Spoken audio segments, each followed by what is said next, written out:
Welcome to Revit Crash Course for Architects, Session 1, Introduction to BIM and Revit. This course is designed to help transition from 2D drafting to Revit and master its essential tools and features in the easiest and smoothest way possible. Let's begin!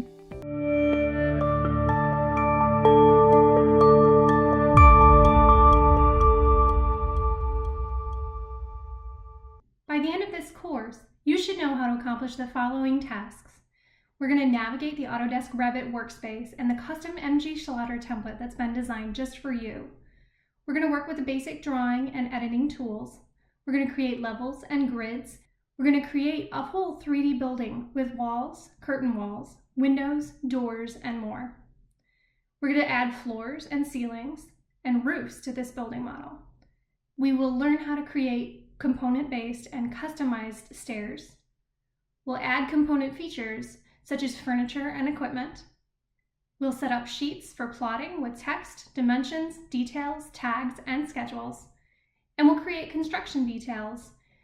We're going to go over all of the tools that you need to utilize Revit to create a 3D building information model. Let's get started. When you first open Revit, what you'll see is the open screen. This has a couple of dialogues on it. We have projects, families, and resources. This projects area is where you'll open all of the projects you'll be working on. You'll see thumbnails for the last 4 projects that you've opened, but you need to be very careful. Do not ever click on one of these to open a centralized project. We'll go over that in a minute. Families are the components that you build your models out of. Each of these is its own separate file that then gets loaded into your project. The MGS template comes preloaded with a number of components, so you shouldn't need to bring in too much, but we'll show you how to load things, modify them, and in time create your own families. The Resources tab is really great. Autodesk has a lot of information for training you on the basics of Revit. What we're going to go through is how to use Revit on a day-to-day basis with your MG Schlatter template. If at any time you need help with how to accomplish something, you can always go to the Autodesk resources and watch their videos as well.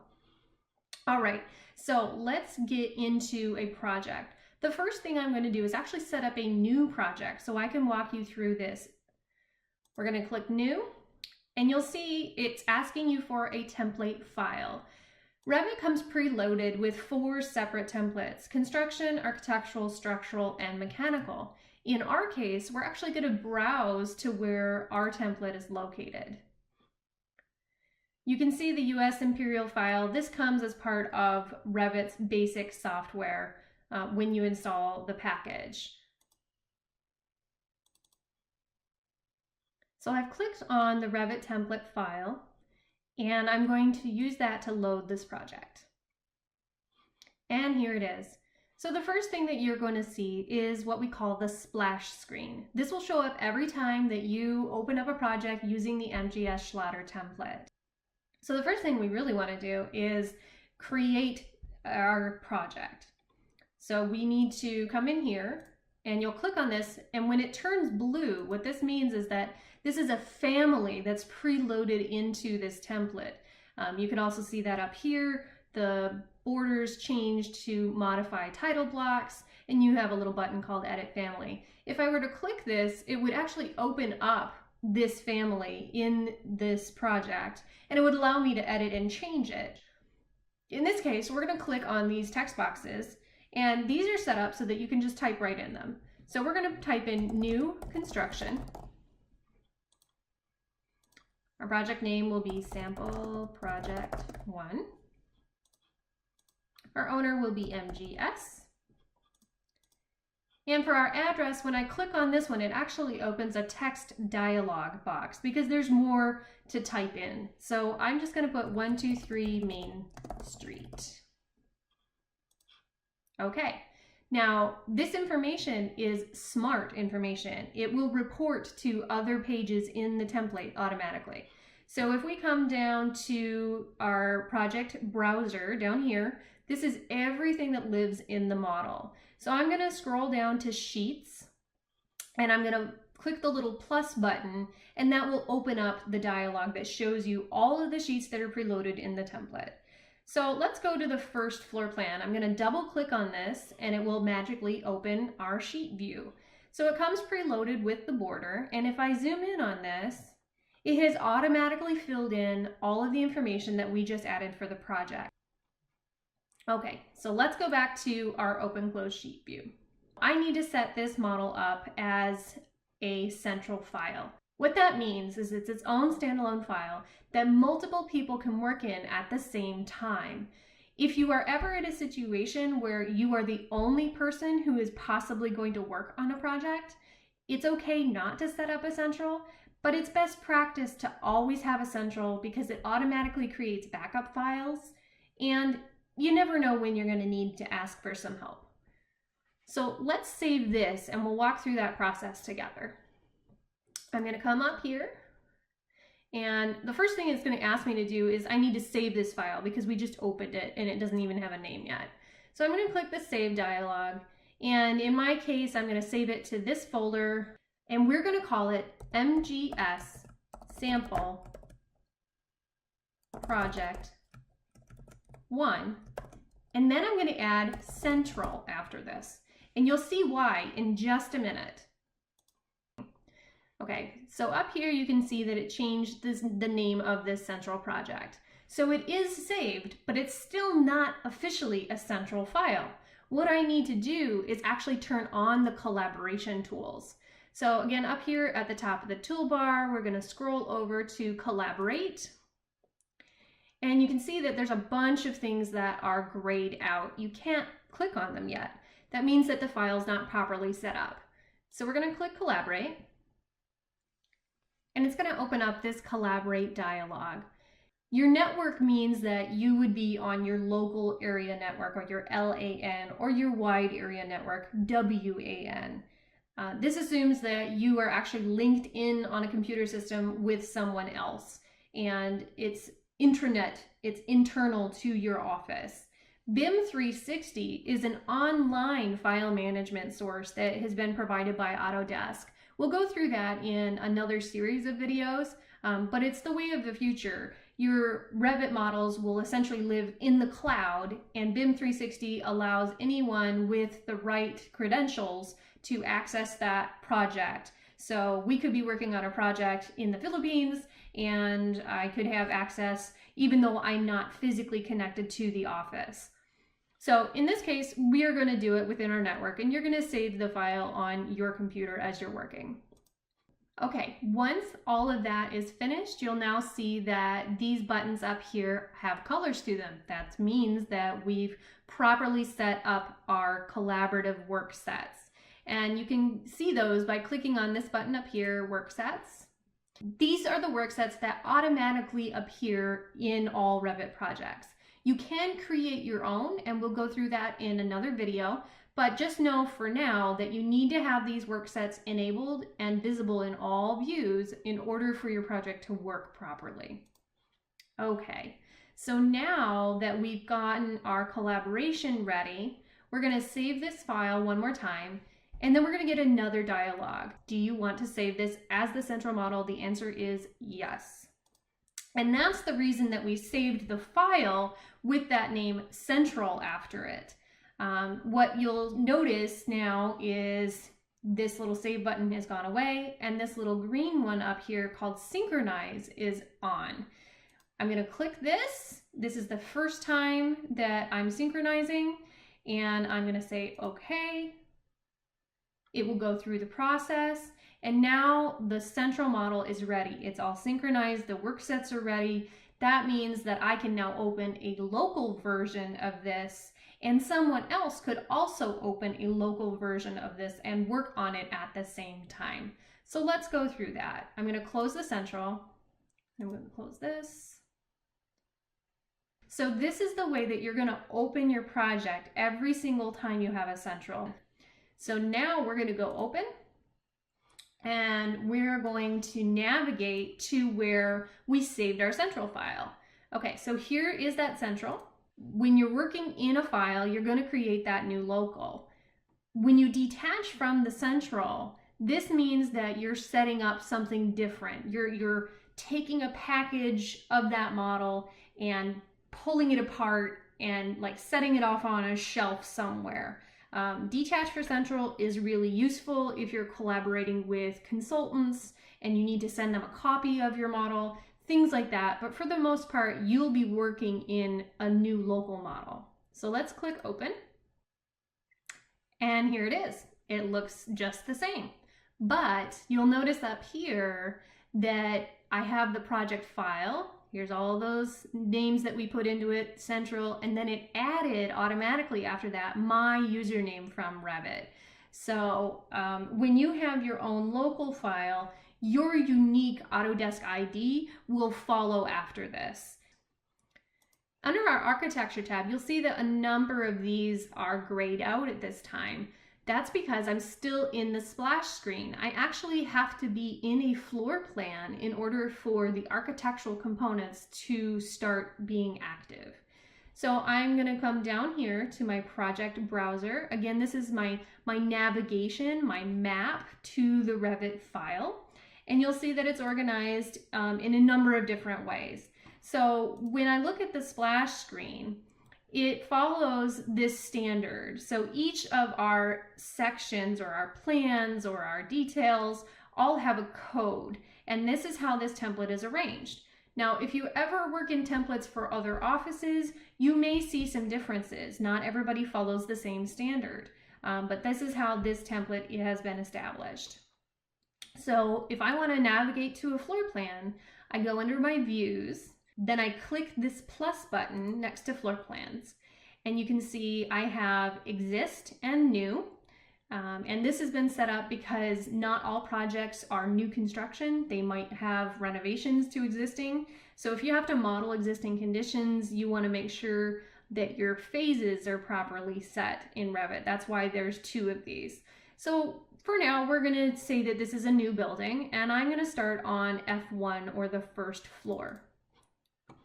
Okay, the template came preloaded with 4 walls. That's really handy. But let's say I want to add another wall. First thing I'm going to do, come up here, and I'm going to drop something down. Okay, these are the properties. So this is where you'll start to see some of the preloaded information in this template. So let's pick a generic 4-inch wall and just come over here and start drawing something.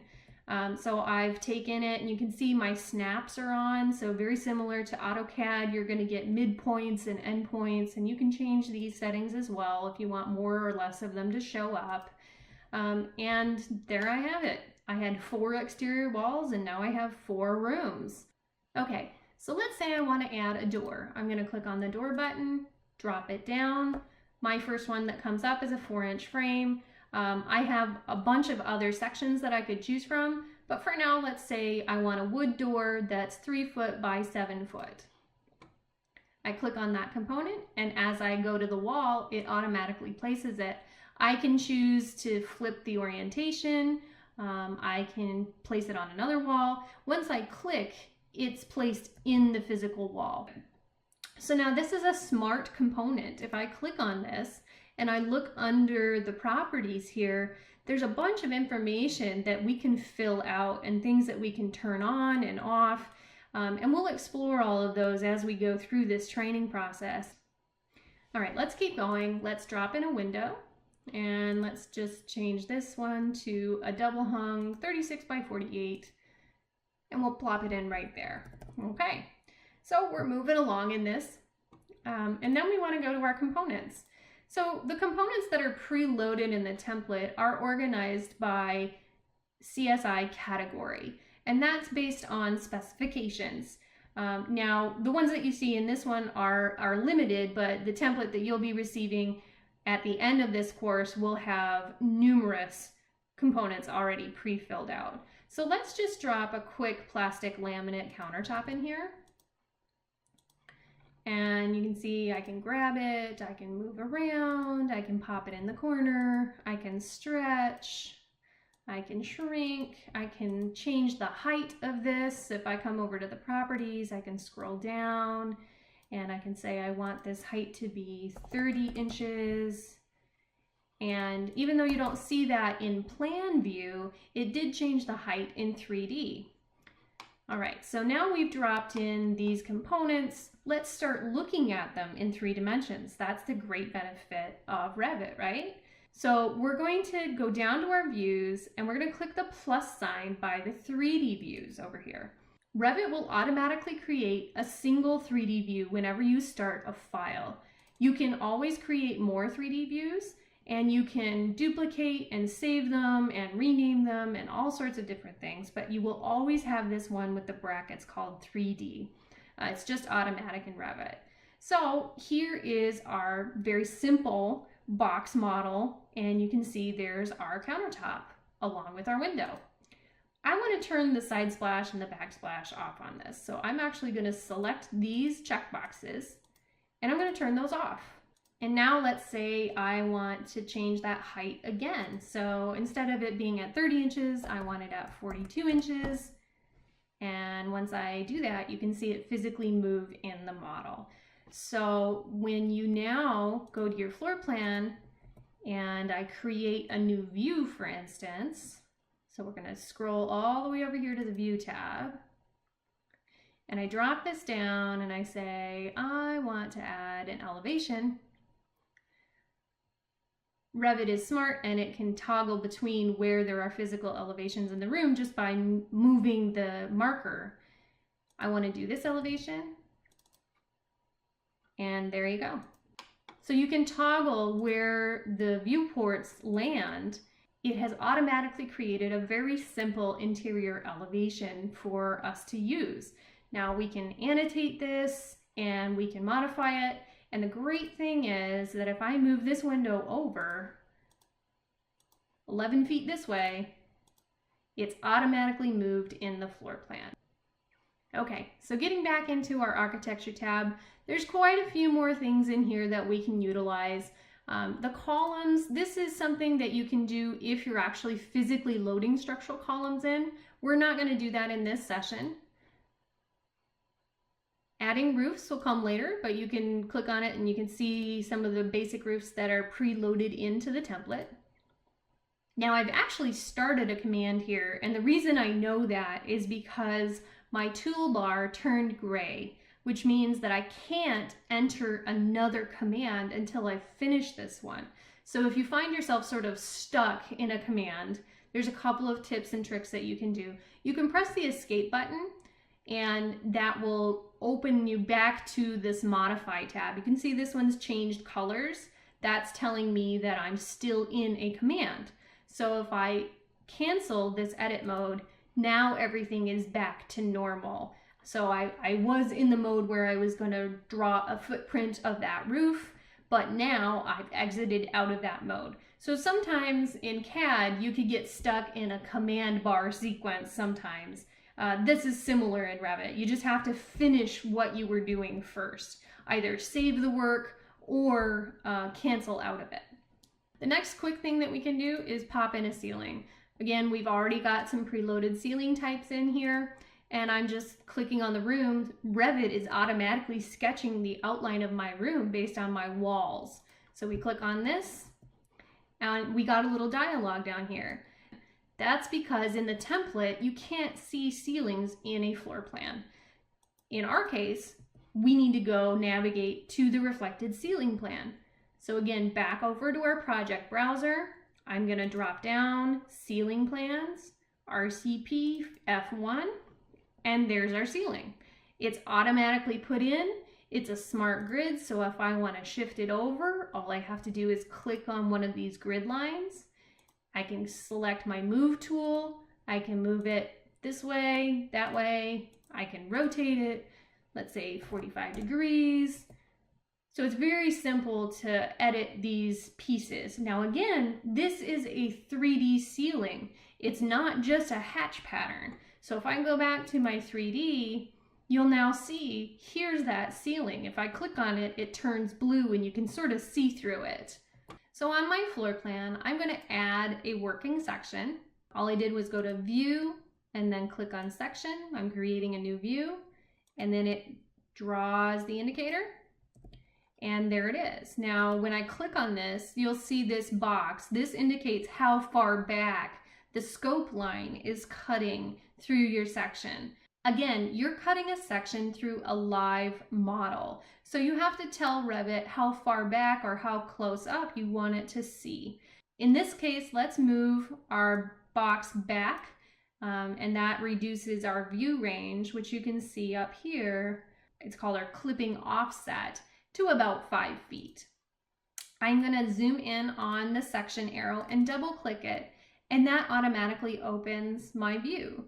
So here you can see my exterior wall with that window, the ceiling that automatically got put in at certain height, and then you can see my door, you can see my levels, and you can see here I'm missing a floor right now.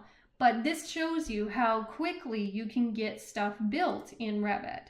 So when I click on my ceiling, let's say I wanted to change my height. Again, go to your properties for that ceiling and you get 8 feet. Let's change it to 10 feet. And it automatically moves up in the model. It will also change if you were to tag this ceiling in your reflected ceiling plan. All right, so let's go back to our tools. So here's where we can add a floor. Very simple.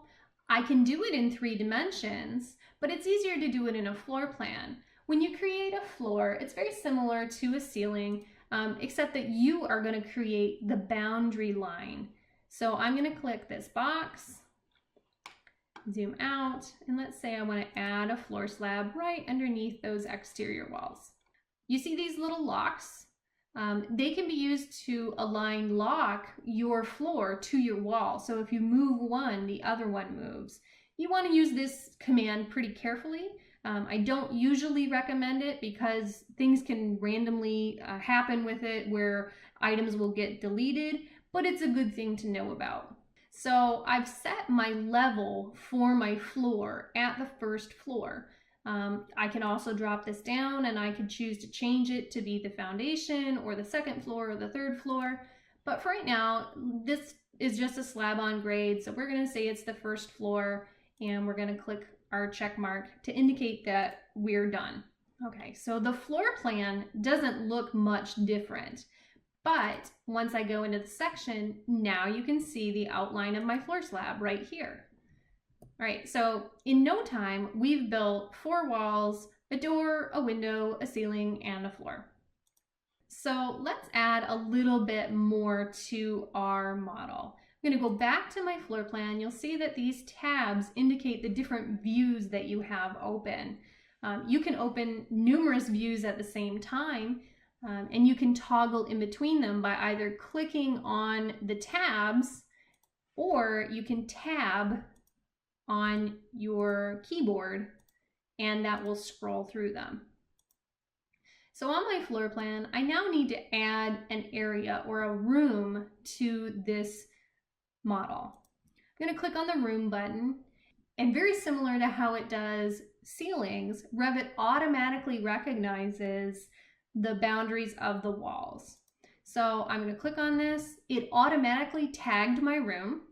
So it automatically selected a finish tag.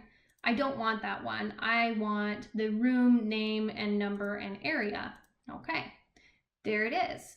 So it's automatically calculating all of this information for you. Now, when I click on my room tag, I can change the room number very easily. I can change the room name. I'm going to say living room and type it right in. And again, Revit automatically is calculating my square footage for me.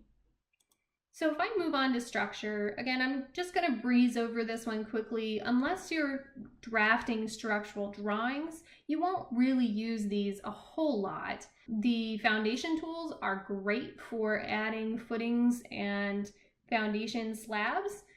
You can add and integrate actual beams that are structural framing, and there's lookup tables. Now, none of these are preloaded in the template because we're assuming that you're not going to do a huge amount of structural design, but that can be modified in the future. You can add trusses, braces, beam systems, all sorts of components. Again, model text and model lines for structural purposes. and the same openings, datums, and work planes. Now, steel, this is part of the structural connections as well, but what it's working on is how you cut and chamfer beams, coping and mitering them, how you modify the connections for your steel members. Modeling structure is a totally different set of videos. We'd be happy to go through that at another time. Systems. So you may find that you want to add systems in your model. You can actually physically model ductwork, air terminals, all of the pieces and parts.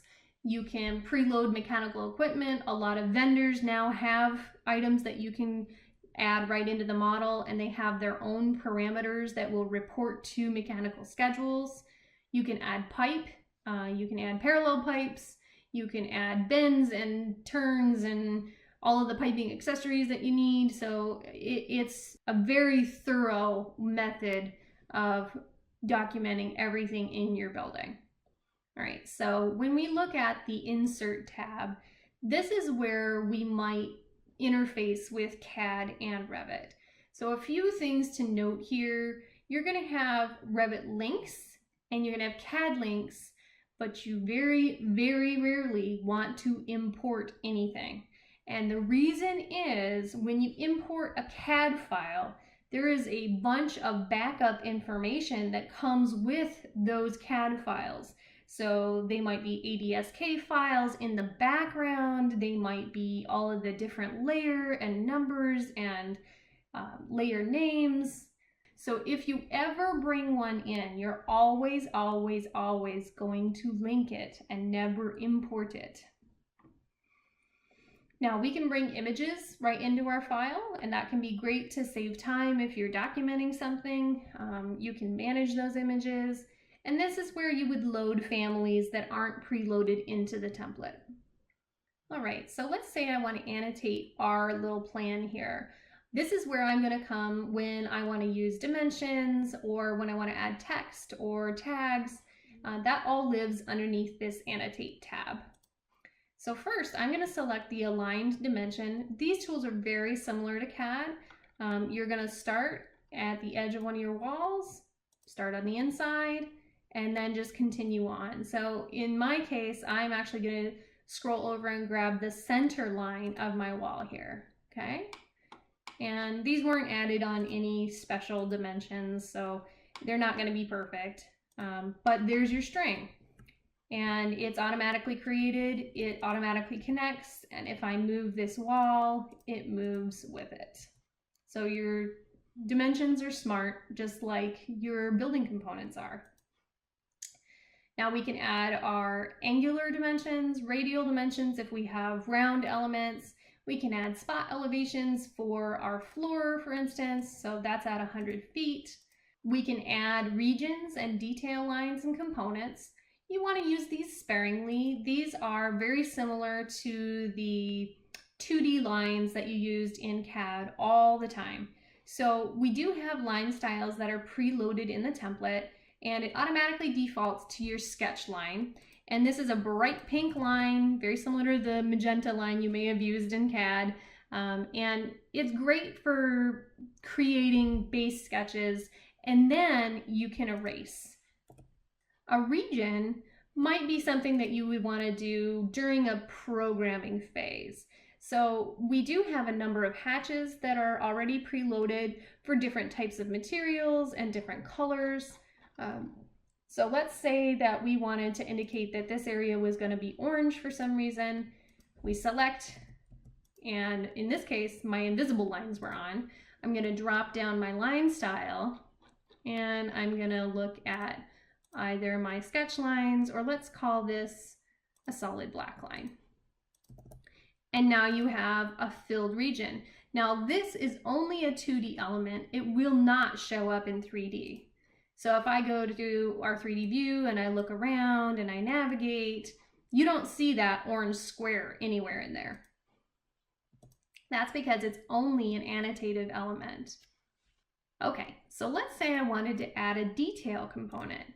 We have a number of things that are preloaded into the template that are 2D components that will not show up in 3 dimensions, but they can be used for simple annotations, for modifying things quickly. So let's say that I wanted to add an under cabinet light indicator here. I just do this in 2D. This stretches. I can pull it over here. I can pull this one over here. But in 3 dimensions, it doesn't show up anywhere. So you have to remember the difference between 2D tools and 3D tools. All right, so we have a lot more in the Annotate tab that we'll cover in some later sessions, but you can get a glimpse at some of these items here. Right now, let's add a text note. So this is Revit reminding us that we want to save our project. Yes, we want to do this. So let's say that we want to add a text note to our floor plan. I'm going to click on text and it automatically opens a modify placed text ribbon. I can add text without a leader, text with a leader. I can have a straight leader or I can have a curved leader. It can go on this side or that side. Revit has quite a few tools that can be utilized for this. So let's say we're going to add 2 segment text and I'm going to add it here and I will say note 1. All right, now I can change this, and let's say I want to add an arrow or a dot. I come over to the properties for that text, and here are all the preloaded options from the template. So I'm going to select a dot and the T after it. So that means that you see how this note here is landing right on the dimension string. Well, right now, you would see this and it might cross through the middle of a letter or the middle of a word and it looks a little odd. So if I click on this again and I change this T to an O, it automatically creates an opaque text that cleans up over anything that it lands on. So this is really handy, time saver. Generally, we wouldn't want to have notes crossing over dimension strings anyway. But in the instance that you've got a note that just has to cross over a wall or a region or an area, know that you can automatically change this.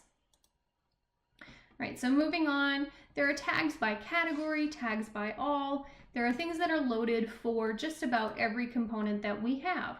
So let's say I want to tag my exterior wall type.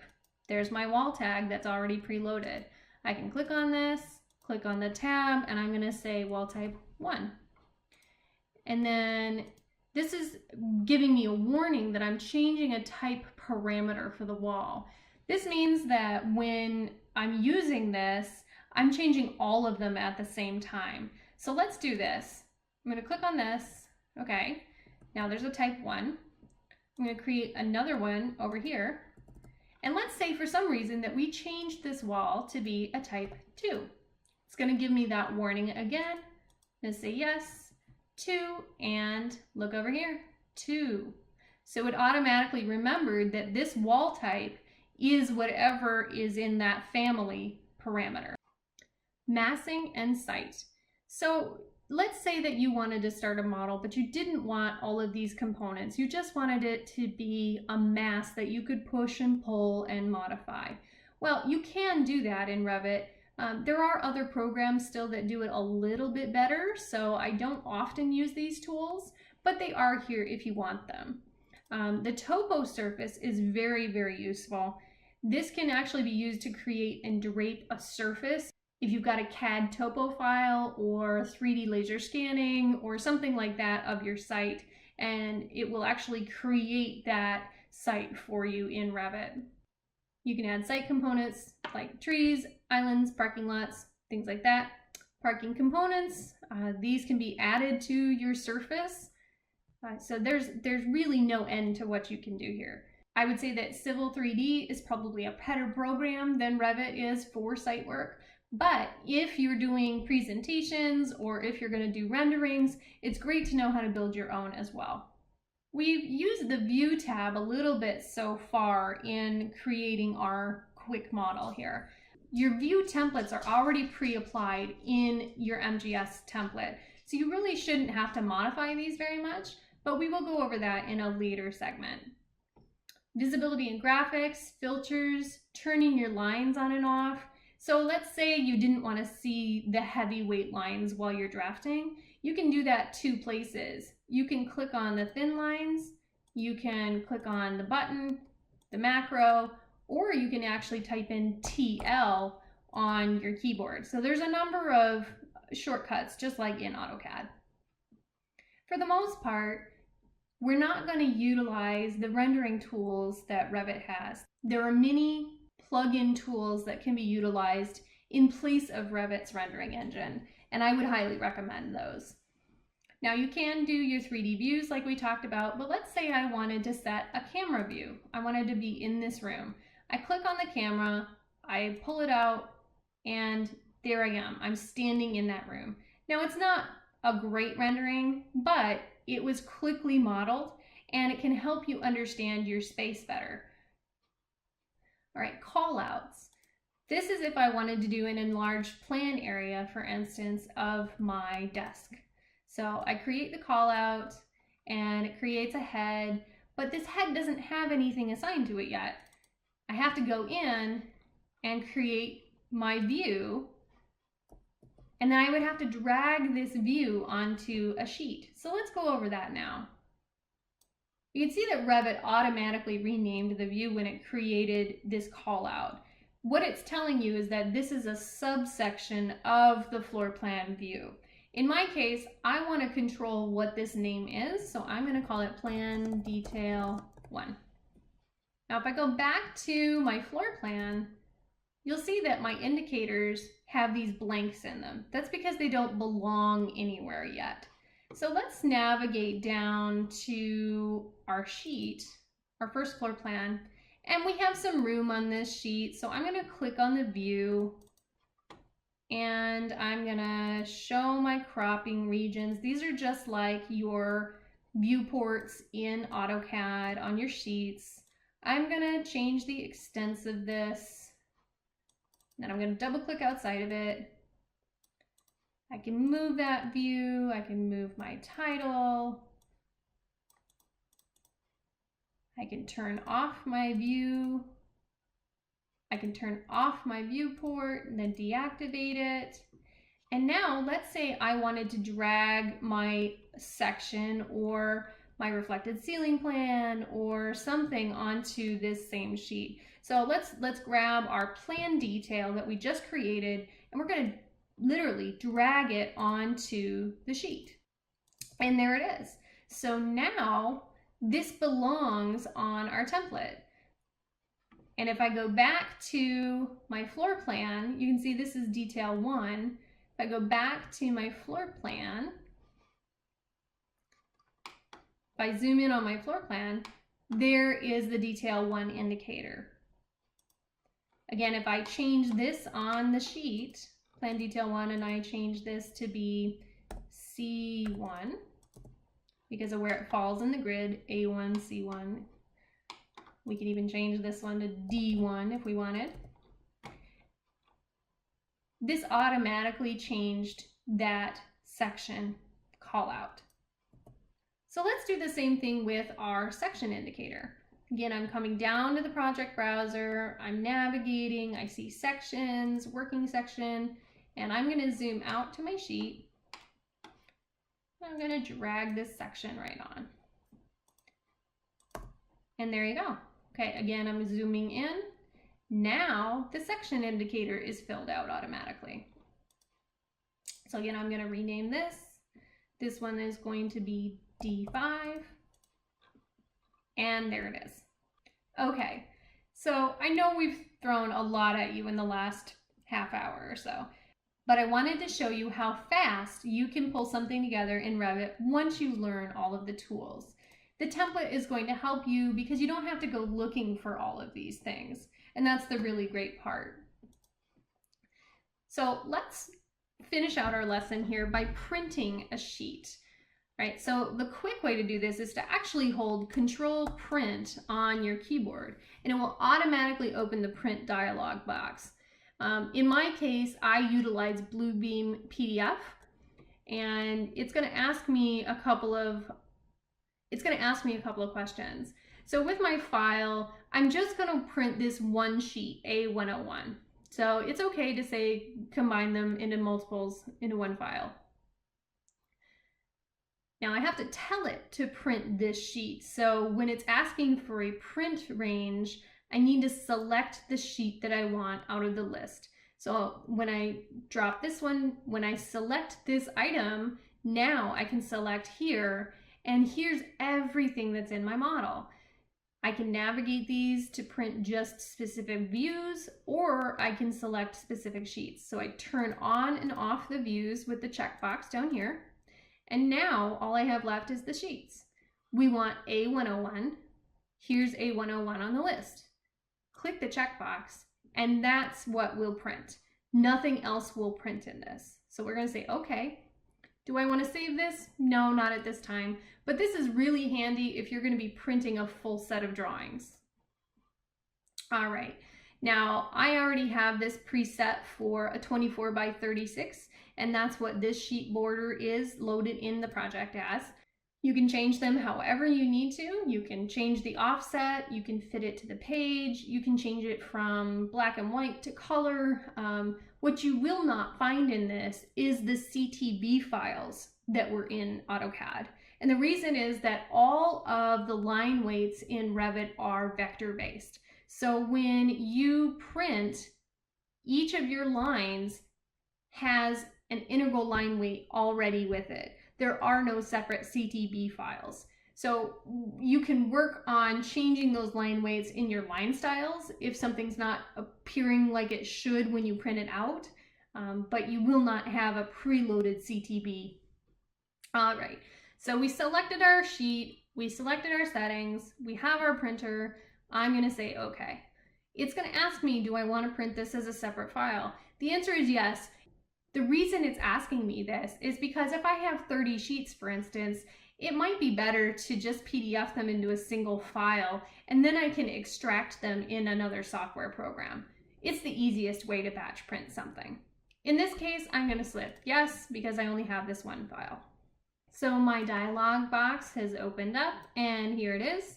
And it's asking me where I want to save this. In my case, I'm just going to save it back to my template folder because we're in a training video. In your case, you would want to save it wherever your project location dictates. So you might have a progress PDF folder, or you might save things separately on your desktop and then upload them to a network. Either way, you choose this just like you save any other file. Revit will automatically include whatever the sheet name is that you're trying to print, but it will also include the full file name in front. This is just a common setting.